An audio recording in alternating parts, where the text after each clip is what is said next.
बिस्मिल्लाहिर्रहमानिर्रहीम। अस्सलाम वालेकुम व्यूअर्स, मैं हूं बाबर रहमान। आप देख रहे हैं Babar Rahman official for you channel. और स्टैट्स के लेक्चर सीरीज़ को हम वीडियो के 301 कोड को लेकर चल रहे हैं। लेक्चर अपने अख्ताम की जानिब हैं। इसमें से कुछ लेक्चर मैंने छोड़े थे, वो भी मैं कवर करूँगा। और साथ में मैंने आपको बताया था कि मैं एक्सरसाइजेज़ को लेके भी जो है वो आपको सॉल्व करवाऊँगा एक्सरसाइज। तो पहले मैं चाह रहा था कि लेक्चर की जो सीरीज़ कंटिन्यू की हुई है तो इसको हम जो है वो वक्ती तौर पे कंप्लीट करें।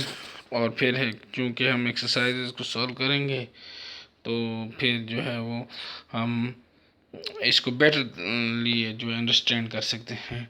क्योंकि जब तक प्रैक्टिकली हम इसको करेंगे नहीं, इस क्वेश्चंस को, इसके थ्योरीज़ को लेकर चलेंगे तो फिर थ्योरीज़ के साथ हमारा काम मुकम्मल नहीं होता। क्योंकि स्टैट्स एक ऐसा सब्जेक्ट है जिसमें आपको थ्योरी के साथ प्रैक्टिकल को भी लेकर चलना पड़ता है और प्रैक्टिकल इम्पोर्टेंट होते हैं। तो हम इसको कंटिन्यू करेंगे 45 लेक्चर को कंप्लीट करके। साथ साथ जो एग्जांपल है मैं करवा रहा हूँ, ये तो हैं जो हैंडआउट्स के अंदर हैं, लेकिन इनसे एक आध एग्जांपल से तो काम नहीं चलता। इसमें जो क्वेश्चन के अंदर जो टैक्टिक्स होती हैं, जो इसके अंदर जो अंडरस्टैंडिंग के लिए जो की पॉइंट्स होते हैं, वो फिर आप जब प्रैक्टिस करते हैं समझते हैं कि क्वेश्चन किस किस तरह का क्वेश्चन है और ये किस तरफ लेके जा रहा है इसके आंसर को, तो वो अंडरस्टैंडिंग भी ज़रूरी होती है। तो इंशाल्लाह उसकी तरफ भी हम अपना ध्यान देंगे।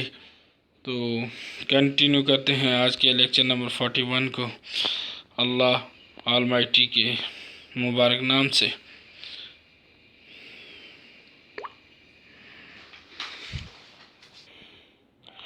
हमारे पास यहाँ पर मिसाल दी हुई है, ये रिक्रूटमेंट वेट्स, और इस हवाले से पिछली वीडियो में मैंने आपको बताया था।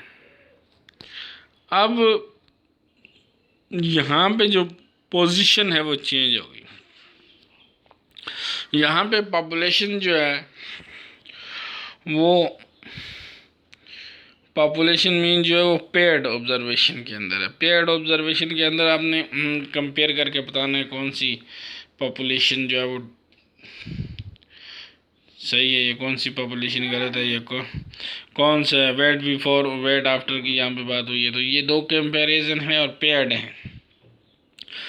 तो ये यहाँ पे देखना है आपने। तो इसके लिए जब आपके पास पोजीशन कुछ इस तरीके से किया जाए कि आपने कंपैरिजन करना हो, वहाँ पेड ऑब्जर्वेशन हो, तो वहाँ पे आपने फिर डिफरेंस निकालना होता है। इसी तरीके का सवाल है अगर आपके पास आ जाए कि जी आपने वो स्टूडेंट्स बताने हैं जो स्मोकर हैं और वो स्टूडेंट जो नॉन स्मोकर हैं उनके बारे में बताना है, तो और फिर ये भी बताएं कि मेल हैं या फीमेल हैं। तो ये कंपैरिजन वहाँ पे जब आप करेंगे तो उसके लिए भी आपको फिर सबसे पहले जो काम करना पड़ेगा वो डिफरेंस लेना पड़ेगा। डिफरेंस लेना पड़ेगा, जो टेबल बनेगा वो डिफरेंस उसका लेके और फिर डिफरेंस के स्क्वायर लेंगे। स्क्वायर इसलिए लेंगे कि आपको स्टैंडर्ड डेविएशन के ऊपर भी वर्किंग करनी है, और स्टैंडर्ड डेविएशन के लिए फिर आपको इसका स्क्वायर रिक्वायर्ड होता है। यहाँ पे हमारे पास जो है वो एक से लेके 10 तक का जो है वो हमें वो फिगर दिए गए हैं कि 1 से लेके 10 तक हैं, और उसके बाद हमें बताया गया है बिफोर एंड आफ्टर जो है वो उनके जो वेट्स हैं वो क्या कितने वेरी कर रहे हैं ये बताए गए हैं। तो इसमें हम सबसे पहले जो रिक्रूट का, फिर उसके वेट्स बिफोर एंड आफ्टर, और उसके बाद डिफरेंस जो है वो हमने आफ्टर माइनस बिफोर ये डिफरेंस रखना है। और याद रखें कि डिफरेंस जो है आफ्टर माइनस बिफोर। 136 में से आपने 125 को निकालना है, 11 आपके पास आया, तो फिर इसका स्क्वायर लेना है, डी स्क्वायर आपने लेना है, और डी स्क्वायर जो डी है उसका स्क्वायर लिया तो वो आपके पास फिर उसका सम लेना है। तो ये क्यों लेना है? क्योंकि आपको पॉजिटिव वैल्यू यहाँ पे रिक्वायर्ड होगी, नेगेटिव वैल्यू को आपने यहाँ से हटा देना है। तो क्वेश्चन के अंदर ये है कि उसने कहा कि mu D is equal to zero and mu D is does not equal to zero. ये दो स्टेटमेंट यहाँ पे, नल ये है कि वह ज़ीरो है और अल्टरनेटिव ये है कि वह ज़ीरो नहीं है। तो डी जो डिफरेंस है वो ज़ीरो होगा। ये हमने चेक करना है क्या है, इनके डिफरेंस जो है वो ज़ीरो है।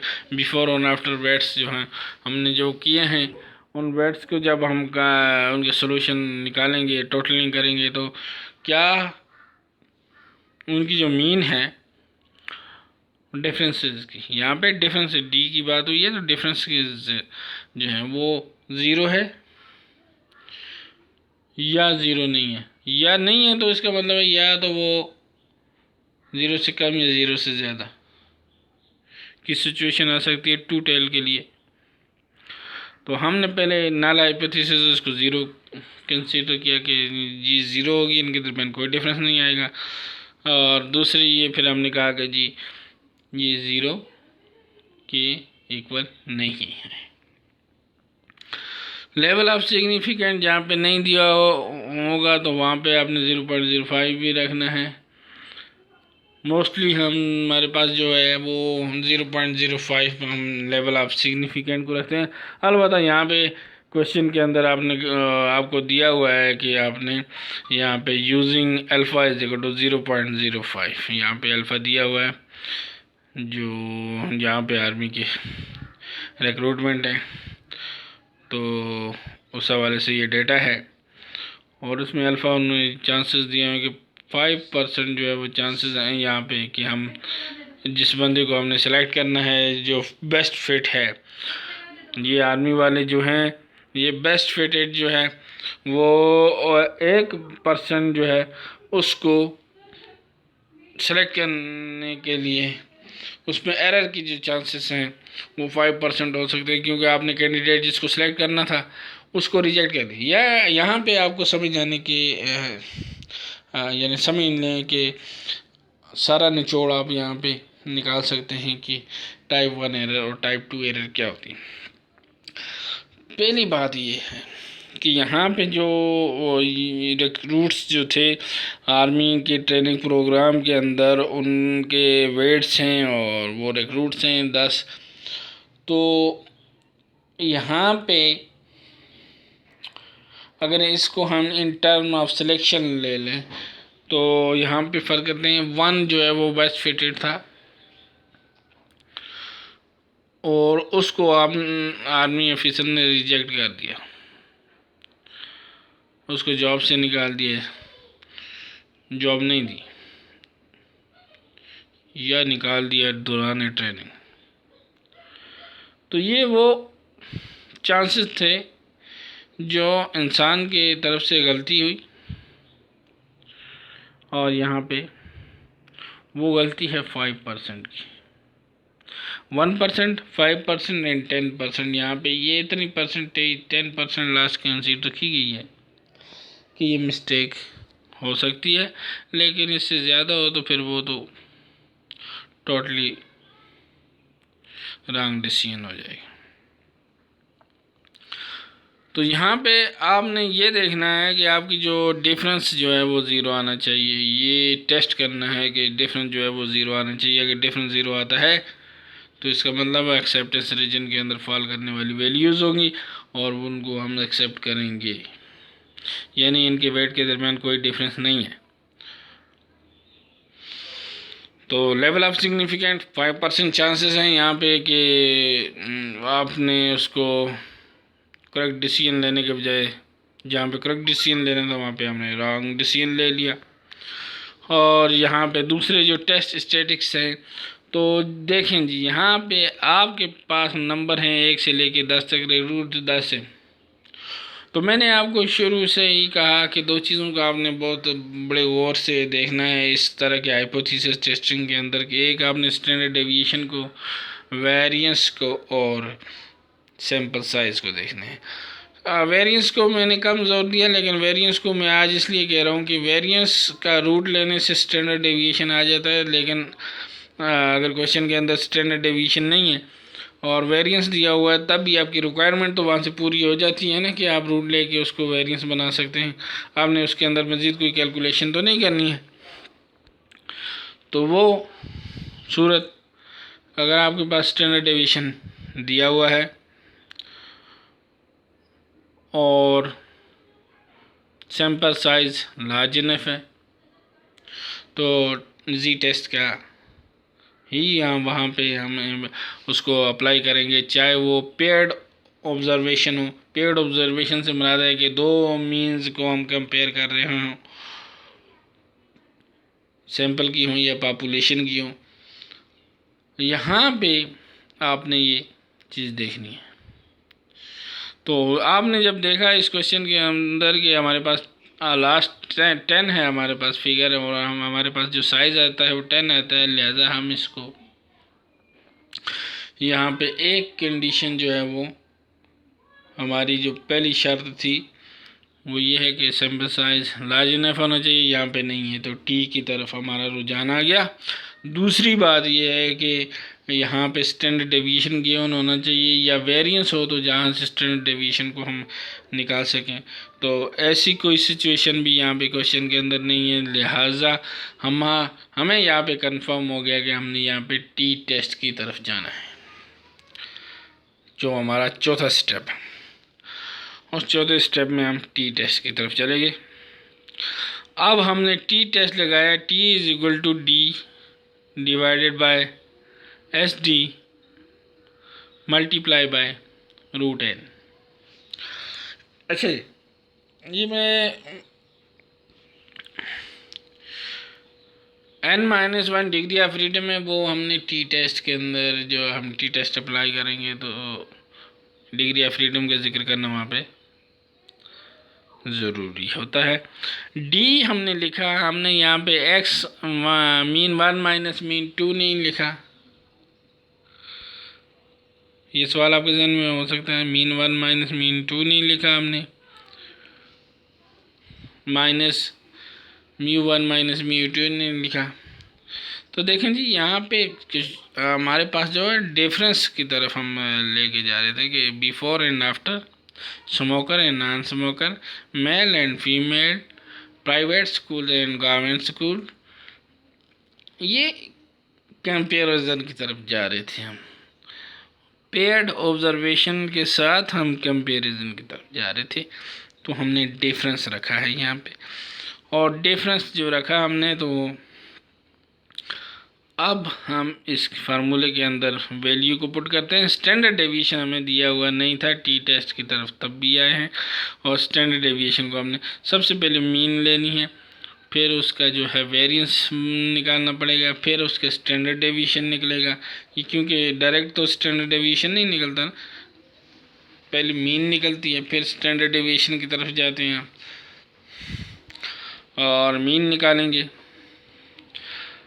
मीन निकालने के बाद स्टैंडर्ड डेविएशन और ये कैलकुलेशन जो हमारे पास है यहाँ पे आएंगी कंप्यूटेशन। तो हम अब उस स्टेप की तरफ जा रहे हैं। ये देखें डी जो है, डी बार जिसका मतलब है मीन है, डी बार जो ऊपर आ जाती है तो एक्स के ऊपर है तो एक्स का मीन है, ये मीन्स, और डी है तो डिफरेंसेस का मीन है। तो यहाँ पे डी जो है, डी बार लिया है तो डिफरेंसेस का है, यानी अगर हम बिफोर को x1 कर दें और आफ्टर को x2 कह दें तो x2 माइनस x1 जो है वो इसका डिफरेंस है, D is equal to x2 minus x1। तो ये डी, क्योंकि यहाँ पे हमने अलग से समीशन नहीं लिया है, x1 का भी नहीं लिया है और सम और x2 का सम भी नहीं लिया है, कि हमें डिफरेंस रिक्वायर्ड था। तो यहाँ पे हमने डी का हमने जो वैल्यू है वो हमने निकाली 47 यहाँ पे डिवाइडेड बाय 10। तो टोटल करके हमने देखना है यहाँ पे कितना आता है। अगर हमारे पास टोटल ये देखें 3 + 3 6 10 15 21 and 28 and 36। ये हमारे पास समीशन डी हमारे पास आ रहा है। ये माइनस वाले माइनस हो जाएंगे। 11 + 6 है, ये 17 है, तो 17 में से 2 फिर आगे आया -2 है, तो ये माइनस हो जाएगा। फिर हमारे पास 15 आ गया और उसमें 13 किए तो 28 है। 28 में फिर हमने प्लस किया 5 को, तो हमारे पास 33, और 6 को किया तो फिर 6 को माइनस भी करना है, लिहाजा 33 रह गया, और फिर 38, और इस तरीके से माइनस, जो माइनस वाले में वो माइनस हो गया। हमारे पास यहाँ पे 47 आता है। आप भी जमा करके देख लें। यहाँ पे डी वालों को जमा करें तो क्या आता है हमारे पास 47/10 4.7। कैलकुलेट करके देख लेना, एक बार वेरीफाई कर लें, बाकी आपको फार्मूले की समझ आ गई।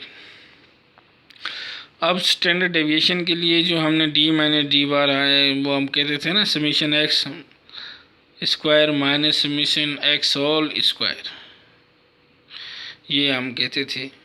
तो यहाँ पे क्योंकि डी लिया है हमने, डिफरेंस लिया है, तो वहाँ पे D minus D bar root के अंदर ये इनका समीशन है, और होल स्क्वायर लिया है n-1। तो n जो डिग्री ऑफ फ्रीडम यहाँ पे हमने अब वैल्यू पुट करनी है। हमारे पास डिग्री ऑफ फ्रीडम टोटल हमारे पास n 10 है। 10 में से एक माइनस करना है तो 9 आ जाएगा आपका डिग्री ऑफ फ्रीडम, वो हमने लिखा 1/9। आपके पास जो समीशन डी है,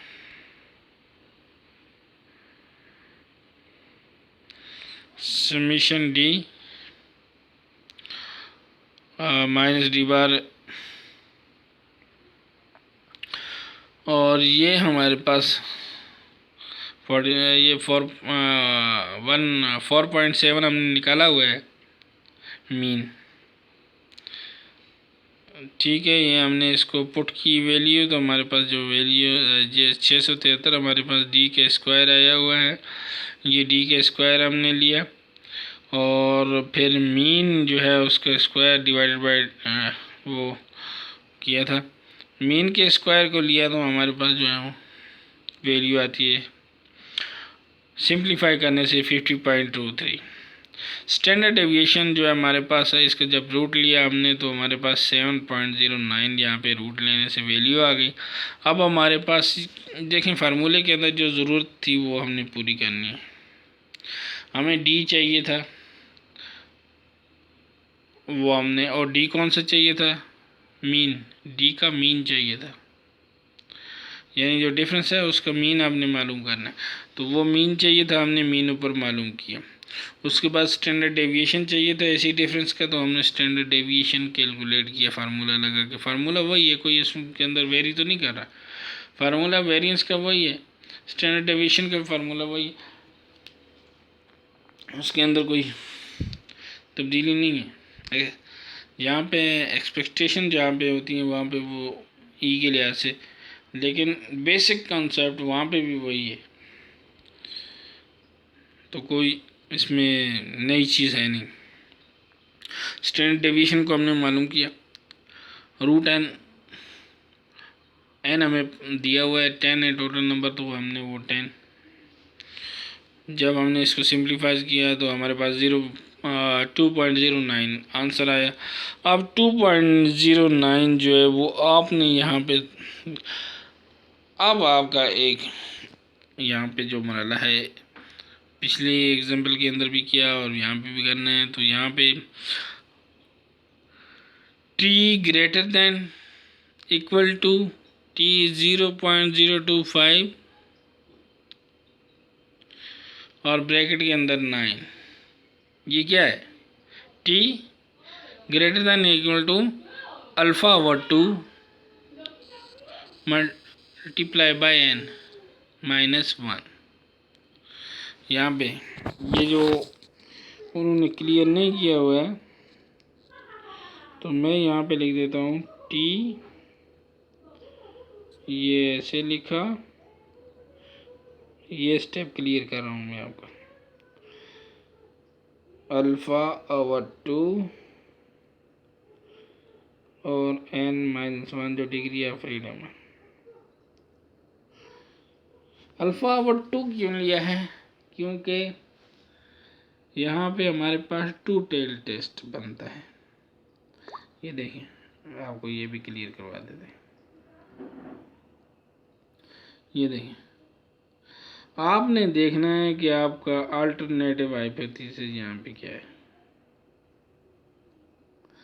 अल्टरनेटिव यहाँ पे है कि म्यू डी जो है डिफरेंस ऑफ पॉपुलेशन का वो डज नॉट इक्वल टू 0 है। तो इसका मतलब है वो 0 से लेस देन भी हो सकता है, 0 से ग्रेटर देन भी हो सकता है।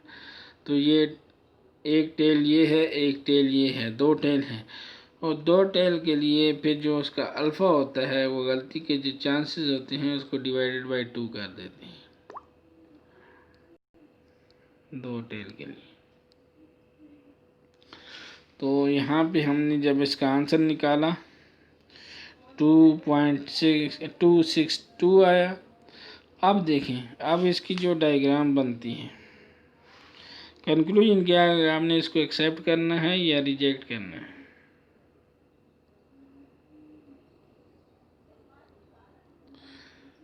ये 2 टेल के लिए इसकी टेबुलेटेड वैल्यू हमारे पास क्या है, ये हमारे पास कैलकुलेटेड वैल्यू आई है। ठीक है, टी टेस्ट की टेबुलेटेड वैल्यू। अब हमने जो आंसर निकाला है वो 2.262 है और ऊपर जो हमारे पास आया है वो आया है टी इज 2.09। तो यहाँ पे जो वैल्यू आके फॉल करेगी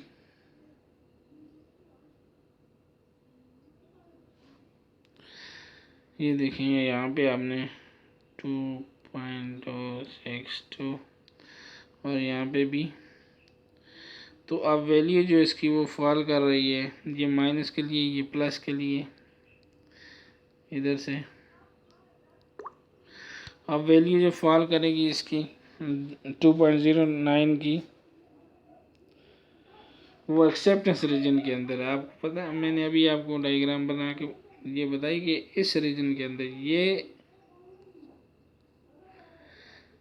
अब वो वैल्यू जो फॉल करेगी वो इस रीजन के अंदर फॉल करेगी 2.09। 09 2.62 से पहले आता है, तो इसका मतलब है पहले आएगा तो इधर आएगा एक्सेप्टेंस रीजन के लिए, और हम इसको एक्सेप्ट कर लेंगे।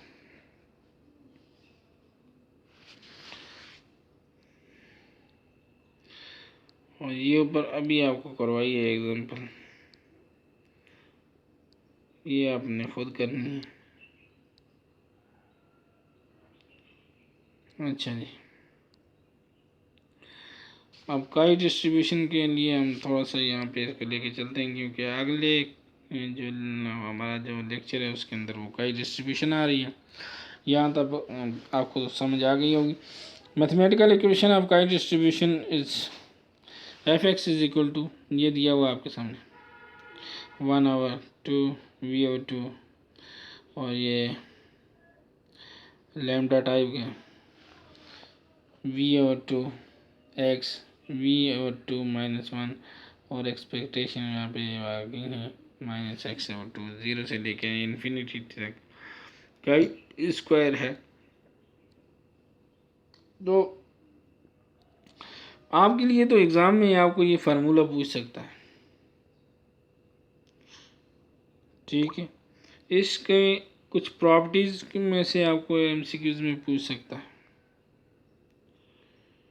काई स्क्वायर में से आपको क्वेश्चन के आने के चांसेस बहुत कम होंगे, बहुत कम चांसेस होंगे कि यहाँ से आपको कोई आपको 5 नंबर के या 10 नंबर का क्वेश्चन आ जाए। किसी एक आध स्टूडेंट को आ सकता है, मोस्टली GOT टेस्ट से रिलेटेड आपको क्वेश्चन आएंगे।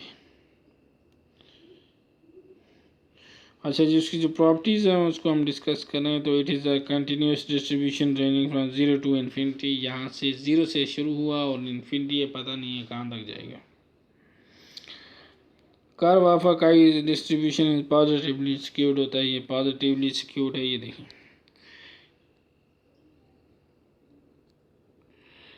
ये जो बन रहा है पॉजिटिवली स्क्यूड है। तीसरी बात जो है mean of the chi distribution is equal to V number of degree of freedom. ये डिग्री ऑफ फ्रीडम हम इसको वी कहते हैं ना, वी जो है V is equal to n minus one. तो इसमें डिग्री ऑफ फ्रीडम ज़्यादा हो सकती है क्योंकि पेड में डिग्री ऑफ फ्रीडम ज़्यादा होंगे। दो के दरमियान अगर आप देखेंगे तो डिग्री ऑफ फ्रीडम x1 का भी होगा, x2 का भी होगा डिग्री ऑफ फ्रीडम। चौथा जो वेरिएंस है वो 2v के इक्वल होगा। जब वेरिएंस हम निकालेंगे तो वो डिग्री कह रहे हैं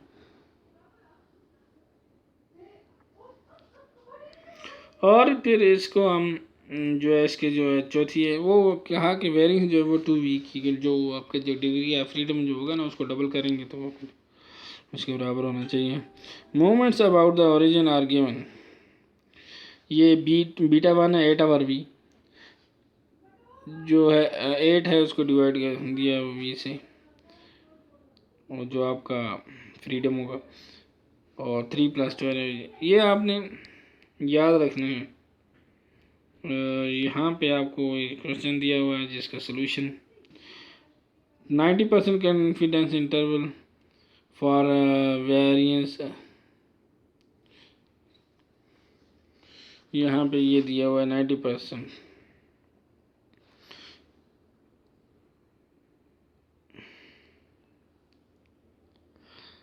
तो डिस्ट्रीब्यूशन में कुछ इस तरीके से इसकी बनती है, स्क्रीन पे आपके सामने। इसको कंटिन्यू करेंगे नेक्स्ट जो हमारा लेक्चर है उसके अंदर इसके एफ डिस्ट्रीब्यूशन भी है। तो काई डिस्ट्रीब्यूशन का क्वेश्चन ये जो आपकी स्क्रीन के ऊपर आया हुआ है, मैनेजर ऑफ बॉटिंग प्लांट, ये इसको हम आगे कंटिन्यू करेंगे नेक्स्ट लेक्चर के अंदर। तो आपका यह जो काई का जो कॉन्सेप्ट है वो क्लियर हो जाएगा। तीन चीज़ें हैं जो इसमें याद रखने वाली हैं और इसका फार्मूला जो है वो सिंपली आपके सामने है n² और ये जो आपने दो स्टैंडर्ड डेविएशन यहाँ पे देखने, वेरिएंस को देखना है। तो फिलहाल आज की वीडियो को अख्ताम करते हैं, ज़्यादा लेंथी होगी। नेक्स्ट वीडियो में 42 लेक्चर को डिस्कस करेंगे और उसके अंदर आपका ये जो मामला है काई का वो भी हो जाएगा क्लियर और एफ डिस्ट्रीब्यूशन को भी अगर टाइम मिला तो हम इसको कवर करने की कोशिश करेंगे। अगर ना भी किया तो कोई इतना इसमें इशू नहीं है क्योंकि कम ही इसमें से क्वेश्चन पूछा जाता है। कोशिश करेंगे कि इसको भी कवर करें नेक्स्ट वीडियो के अंदर। तब तक के लिए इजाज़त दीजिए।